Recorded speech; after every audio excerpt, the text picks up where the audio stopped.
Hi friends, welcome back. ನಾವಿವತ್ತು ಹೊರಟಿದ್ದು Sunday Saturday ಇರೋದ್ರಿಂದ ತುಂಬ ದಿನ ಆಗಿತ್ತು. ಎಲ್ಲೂ ಮಕ್ಕಳನ್ನ ಹೊರಗಡೆ ಕರ್ಕೊಂಡು ಹೋಗಿರಲಿಲ್ಲ. ಅವರು ತುಂಬ ಕೇಳ್ತಾ ಇದ್ರು ಎಲ್ಲರ ಹೊರಗಡೆ ಹೋಗೋಣ ಅಂತ. ಹಾಗಾಗಿ ನಾವೇ ಇಲ್ಲಿ ಶಿವಮೊಗ್ಗದಲ್ಲಿರೋ ಲೈನ್ ಸಫಾರಿಗೆ ಹೋಗೋಣ ಅಂತ ಅಂದ್ಕೊಂಡು ಹೊರಟ್ವಿ. ಅದರಲ್ಲೂ ನನ್ನ ಸಣ್ಣ ಮಗನಿಗೆ ಅನಿಮಲ್ಸ್ ಅಂದರೆ ತುಂಬ ಇಷ್ಟ. ಅವನಂತರೂ ತುಂಬ ಇಷ್ಟಪಡ್ತಾನೆ. ಆನೆ ಅವು ಇವು ಎಲ್ಲ ಅಂದರೆ ತುಂಬ ಇಷ್ಟ. ಸಕ್ಕರೆ ಬೈಲಿಗೆಲ್ಲ ತುಂಬ ಹೋಗಿದ್ವಿ. ಹಾಗಾಗಿ ಬೇಡ ಅಂತ ಅಂದ್ಕೊಂಡು ಲೈನ್ ಸಫಾರಿ ಬಂದ್ವಿ. ಇಲ್ಲಿ ನೋಡಿ ಎಷ್ಟು ಕ್ಯೂರಿಯಾಸಿಟಿಯಿಂದ ನೋಡ್ತಾ ಇದ್ದಾನೆ, ಹಾಯ್ ಎಲ್ಲ ಮಾಡ್ತಾ ಇದ್ದಾನೆ. ತುಂಬ ಎಂಜಾಯ್ ಮಾಡಿದರು. ಇದರಲ್ಲಿ ನಾನು ಏನು ಜಾಸ್ತಿ ಎಕ್ಸ್ಪ್ಲೈನ್ ಮಾಡೋಕ್ಕೆ ಹೋಗಲ್ಲ, ಯಾಕಂದರೆ ಅವನು ತುಂಬ ಚೆನ್ನಾಗಿ ಮಾತಾಡಿದ್ದಾನೆ. ಅವನ್ನೆಲ್ಲ ನ್ಯಾಚುರಲ್ ಆಗಿರಲಿ ಅಂತಂದೇಳಿ ನಾನು ಜಾಸ್ತಿ ಏನು ಮಾತಾಡೋಕ್ಕೆ ಹೋಗಿಲ್ಲ. ಇದರಲ್ಲಿ ಹೆಬ್ಬಾವು ಎಲ್ಲ ನೋಡ್ಕೊತ ನಿಂತ್ಕೊಂಡಿದ್ರು. ನನ್ನ ದೊಡ್ಡ ಮಗಂಗಂತೂ ಎಕ್ಸೈಟ್ ಒಂಥರ, ಯಾಕಂದರೆ ಅವನೊಂದು ಚೂರು ತುಂಬ ವರ್ಷನೇ ಆಗೋಗಿತ್ತು. ಅವ್ನು ಕರ್ಕೊಂಡು ಸಣ್ಣವನಿದ್ದಾಗ ಹೋಗಿದ್ದಲ್ಲ. ಹಾಗಾಗಿ ಅವನಿಗೆ ಈಗ ದೊಡ್ಡನಾಗಿಬಿಟ್ಟಿದ್ದಾನ. ಎಲ್ಲ ನೀಟಾಗಿ ಎಕ್ಸ್ಪ್ಲೇನ್ ಮಾಡ್ತಾಯಿದ್ದೆ, ನಮಗೆ ಇದು ಹೀಗೆ ಅದು ಹಾಗೆ ಅಂತಂದೇಳಿ. ಖುಷಿ ಆಯಿತು ನನ್ನ ದೊಡ್ಡ ಮಗನ ನೋಡಿ, ಅವ್ನು ಎಕ್ಸ್ಪ್ಲೇನ್ ಮಾಡೋದೆಲ್ಲ ನೋಡಿ. ಪಕ್ಷಿಗಳನ್ನೆಲ್ಲ ನೋಡಿಕೊಂಡು ಅವ್ರ ತಮ್ಮಂಗೆಲ್ಲ ನೀಟಾಗಿ ಎಕ್ಸ್ಪ್ಲೇನ್ ಮಾಡಿ ಹೇಳ್ತಾ ಇದ್ದ, ಇದು ಹಾಗೆ ಇದು ಹೀಗೆ ಅಂತಂದೇಳಿ. ಅವನಿಗೊಂಥರ, ನನ್ನ ಸಣ್ಣ ಮಗನಿಗೆ ಏನಂದರೆ ಕ್ಯೂರಿಯಾಸಿಟಿ, ನೋಡದೇ ಇರೋ ವಸ್ತುಗಳು ನೋಡಿದರೆ ಸಣ್ಣ ಮಕ್ಕಳಿಗೆ ಒಂಥರ ಖುಷಿ ಆಗುತ್ತಲ್ಲ, ಅದೇ ಥರ ತುಂಬ ಖುಷಿ ಪಡ್ತಾಯಿದ್ರು. ಅವುಗಳ ಹೆಸರನ್ನೆಲ್ಲ ವಿಚಿತ್ರವಾಗಿ ಹೇಳ್ತಾ ಇದ್ದ. ಅದನ್ನ ಕೆಲವೊಂದು ವಿಡಿಯೋದಲ್ಲಿದೆ, ಕೆಲವೊಂದು ವಿಡಿಯೋದಲ್ಲಿಲ್ಲ. ನೋಡೋಣ ಬನ್ನಿ ಏನೇನು ಮಾತಾಡ್ತಾನೆ, ಏನೇನು ಮಾಡ್ತಾನೆ ಅಂತಂದೇಳಿ. ಇವನ್ನೇ ಅಲ್ವೇನ್ರಿ ನಾವು ಸಾಕೋದು ಮನೇಲಿ? ಅದರಲ್ಲಿ ಅವು ಇದ್ದಾವೆ ನೋಡಿ. ಪಕ್ಷಿಗಳನ್ನೆಲ್ಲ ನೋಡ್ಕೊಂಡು ಮುಗಿತು. ಪ್ರಾಣಿಗಳ ಕಡೆ ಹೊರಟ್ವಿ. ಅಲ್ಲಿ ಕಡ ಅಂತಾರಲ್ಲ, ಅದು ಕುತ್ಕೊಂಡಿದ್ವು. ತುಂಬ ದೊಡ್ಡ ಸ್ಪೇಸ್ ಮಾಡಿರೋದ್ರಿಂದ ವಿಡಿಯೋಸ್ ಮಾಡ್ಕೊಂಡ್ರು ತುಂಬ ಎಲ್ಲೆಲ್ಲೋ ಮಲ್ಕೊಂಡು ಬಿಟ್ಟಿರುತ್ತೆ. ನೆಟ್ಟಿಗೆ ಬೇರೆ ಕಾಣಿಸ್ತಿರ್ಲಿಲ್ಲ. ನಂತರದಲ್ಲಿ ವಿಡಿಯೋ ಮಾಡ್ಕೊಂಡಿದ್ದೀನಿ. ಇನ್ನೊಂದ್ಸಲ ಹೇಳು, ಇದೇನು ಚರಿನಾ? ಚರಿ ಅಲ್ಲಮ್ಮ, ನರಿ. ಚಿಂಟು, ಏನ್ ಚಿಂಟು ಇದು?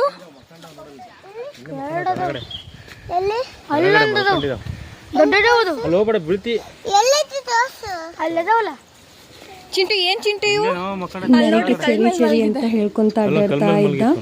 ನೋಡೋಣ ಬನ್ನಿ ಏನು ಹೇಳಿ. ಇನ್ನು ಯಾರೆಲ್ಲ ಮಧು ಕ್ರಿಯೇಟಿವ್ ವರ್ಲ್ಡ್ಗೆ ವಿಸಿಟ್ ಮಾಡಿಲ್ಲ, ಬೇಗ ವಿಸಿಟ್ ಮಾಡಿ.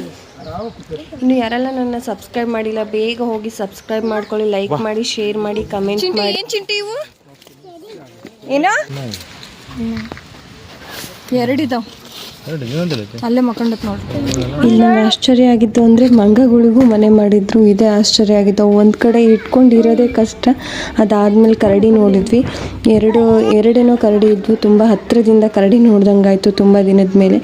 ಆಮೇಲೆ ಹಿಪೋಪೋಟಮಸ್ ಇತ್ತು, ಅದನ್ನು ತೋರಿಸಿದ್ವಿ ಚಿಂಟುಗೆ. ದೊಡ್ಡದಿತ್ತು. ಹತ್ರನೇ ಮಂಗ ಬರ್ತಿತ್ತು. ಅದನ್ನಂತೂ ತುಂಬ ಖುಷಿಪಟ್ಟ ಅವನು. ಏನು ಮಾಡ್ತಾ ಇದ್ದಾನೆ ಅಂತ ನೋಡೋಣ. ಇದನ್ನೆಲ್ಲ ನೋಡ್ಕೊಂಡು ನೆಕ್ಸ್ಟ್ ಹೋಗಿದ್ದೆ ಹೆಮೋ ಅಂತಾರಲ್ಲ, ಹೆಮೋ ಪಕ್ಷಿ ದೊಡ್ಡದಿರುತ್ತಲ್ಲ, ಅದನ್ನ ನೋಡೋಣ ಅಂತ ಹೋದ್ವಿ. ನಾನು ನೋಡಿರೋ ಫುಲ್ ಇಂಟ್ರೆಸ್ಟಿಂದ ವಿಡಿಯೋ ಮಾಡ್ತಾ ಇದ್ದೀನಿ. ಹಿಂದೆಗಡೆ ನೋಡಿದ್ರೆ ಮಂಗ ಇತ್ತು. ಭಯನೇ ಆಗೋಯ್ತು ನನ್ನ ಮಗ ಹೇಳೋಷ್ಟೊತ್ತಿಗೆ.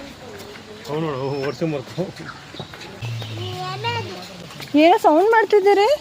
ಅವ್ನ ಬಾಯಲ್ಲಿದ್ರೆ ಹೆಸರು ಕೇಳೋಕ್ಕೆ ತುಂಬಾ ಚೆನ್ನಾಗಿ ಅನ್ನಿಸ್ತಿತ್ತು. ಅಷ್ಟು ಒಂಥರ ವಿಚಿತ್ರವಾಗಿ ಹೇಳ್ತಾ ಇದ್ದ. ಅವನೇನು ಅಂತ ಹೇಳ್ತಾನೆ ಅಂತ ಕೇಳೋಣ ಬನ್ನಿ, ನೋಡೋಣ ಏನು ಹೇಳ್ತಾನೆ ಅಂತ. ಚಿಂಟು, ಇದೇನು ಚಿಂಟು? ಏನದು? ಇನ್ನೊಂದ್ಸಲ ಹೇಳು. ಎಮ್ಮೆ ಒಂದು ಮಕ್ಕಂಡತಿ. ಚಿಂಟು, ಇನ್ನೊಂದ್ಸಲ ಹೇಳು ಚಿಂಟು, ಏನದು? ಯಾಮೆ. ಬಾ ಹೋಗೋಣ. ಅಂತ ಹೊರಟ್ವಿ. ಆಸ್ಟ್ರಿಚ್ನೆಲ್ಲ ನೋಡಿಕೊಂಡು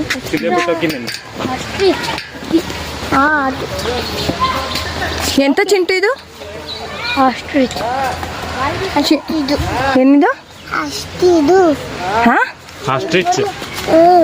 ಇನ್ನೊಂದ್ಸಲ ಹೇಳಿ, ಏನದು? ನಂಗೆ ಕೇಳಿಸ್ಲಿಲ್ಲ. ಈಗ ಹೇಳು. ಹೌದಾ, ಆಸ್ಟ್ರಿಚ್.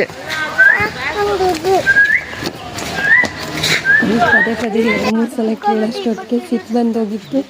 ಏನೋ ಒಂದು ಅಂದ. ಆಮೇಲೆ ಅಲ್ಲಿಂದ ಹೊರಟ್ವಿ.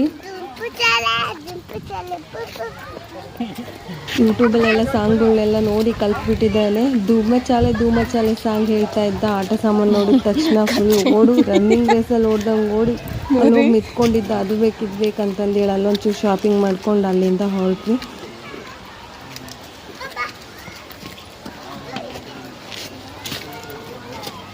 ಏನು ಬೇಕು ಚಿಂಟು? ಬಬಲ್ಸ್ ನಾನು ಬೇಡ ನಿಂಗೆ.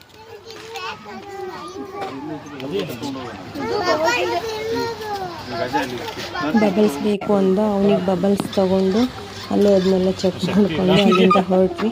ಹೋಗಿ ಪಾಪ್ಕಾರ್ನ್ ತೊಗೊಂಡು ಮುಂದ್ಗಡೆ ಅಂಗಡಿಯಲ್ಲಿ ಪಾಪ್ಕಾರ್ನ್ ತೊಗೊಂಡು ಅವ್ನು ಒಂಚೂರು ಪಾರ್ಕಲ್ಲೆಲ್ಲ ಆಟ ಆಡಿಸ್ಕೊಂಡು ಅವನು ಖುಷಿಯಿಂದ ಫುಲ್ ಎಂಜಾಯ್ ಮಾಡಿಬಿಟ್ಟ.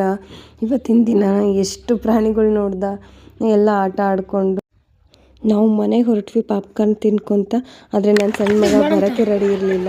ಫುಲ್ ಜೋರು ಅಳ್ತಾ ಇದ್ದ. ಅವ್ನು ಅಳ್ತಿದ್ದಾನಲ್ಲ, ವಿಡಿಯೋ ಮಾಡಿ ಮಾಮಾರಿಗೆ ಕಳ್ಸೋಣ. ನಾವು ಅದನ್ನೆಲ್ಲ ನೋಡ್ಕೊಂಡು ಬರೋಕ್ಕೆ 3-3:30 ಆಗಿಬಿಟ್ಟಿತ್ತು. ತುಂಬ ಹೊಟ್ಟೆ ಹಶ್ವಾಗ್ಬಿಟ್ಟಿತ್ತು ಮಕ್ಕಳಿಗೆಲ್ಲ. ಬೆಣ್ಣೆ ದೋಸೆ ಹೋಟ್ಲಿಗೆ ಹೋಗಿ ಬೆಣ್ಣೆ ದೋಸೆ ಎಲ್ಲ ತಿನ್ಕೊಂಡು ಮನೆಗೆ ಹೊರಟ್ವಿ. ಇದಾಗಿತ್ತು ಇವತ್ತಿನ ವ್ಲಾಗ್.